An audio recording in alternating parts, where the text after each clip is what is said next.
Radhe Radhe everyone. मैं सुबह से बहुत ज़्यादा मेंटली डिस्टर्ब थी, तो मुझे लगा मेरे थॉट्स आप सबके साथ शेयर करने चाहिए। मैं मेंटली डिस्टर्ब इसलिए थी अब हमारे दिल्ली सुप्रीम कोर्ट की वजह से। सुप्रीम कोर्ट ने जो ऑर्डर पास किए हैं कि हमारे जो स्ट्रीट डॉग्स है दिल्ली, गुड़गांव, नोएडा की स्ट्रीट डॉग्स को रिलोकेट किया जाएगा। किस लिए? रेबिस की बीमारी फैल रही है।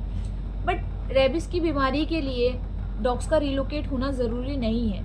हमारे पास बहुत सारे ऑप्शंस हैं। हम 9-in-1 वैक्सीनेशन को लगवा सकते हैं, हम एंटी रेबिस वैक्सीनेशन को लगवा सकते हैं, और हम इनकी नसबंदी करवा सकते हैं, जिससे कि ये बीमारी कम हो सकता है। कम क्या, ख़त्म भी हो सकता है। सरकार के पास इतने पैसे हैं कि हम दिल्ली, गुड़गांव, नोएडा के नहीं, पूरे इंडिया के डॉग्स को वैक्सीनेट कर सकते हैं हर साल।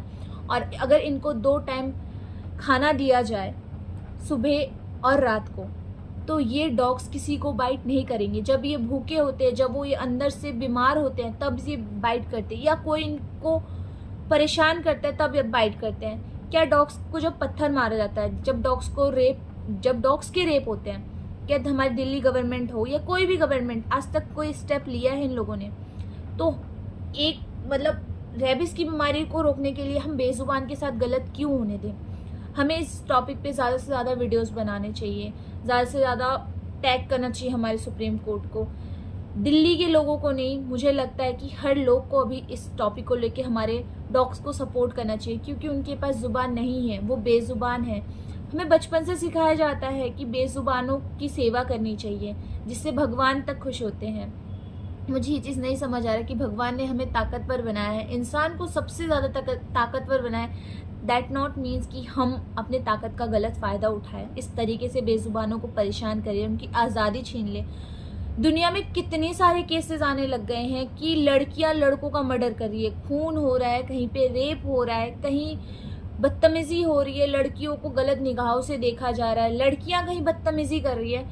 इन सब टॉपिक को छोड़ के हमारी गवर्नमेंट डॉग्स के पीछे क्यों पड़ गई है? मुझे ये चीज़ बिल्कुल नहीं समझ आ रहा है। जो डॉग्स लवर है वही इस चीज़ को समझ सकते हैं, और जो नहीं है वो लोग भी प्लीज़ इस चीज़ को समझने की कोशिश करो, और अपने आप को उस जगह पे रख के देखो कि अगर आपका बच्चा कोई गलती करे और गवर्नमेंट बोले उसको रिलोकेट कर देंगे, क्या आप ये चीज़ होने दोगे? आप उसके लिए आवाज़ उठाओगे ना? तो मुझे लगता है कि हमारे इन बच्चों के लिए हमें अपनी आवाज़ उठानी चाहिए। मुझे इसलिए समझ आ रहा है क्योंकि मेरे पास भी 3 डॉग्स हैं, जो कि स्ट्रीट डॉग्स है, इंडी है। बट इसका मतलब ये नहीं कि ये मेरे पास है तो मुझे समझ आ रहा है, बट आप लोगों को भी समझना चाहिए। ये नन्हे नन्हे बच्चे हैं जो रास्ते में रहते हैं, जिनकी वजह से हमें बहुत खुशी मिलती है। हमें इनको सपोर्ट करना चाहिए। दैट्स इट गाइस, बस आप इनको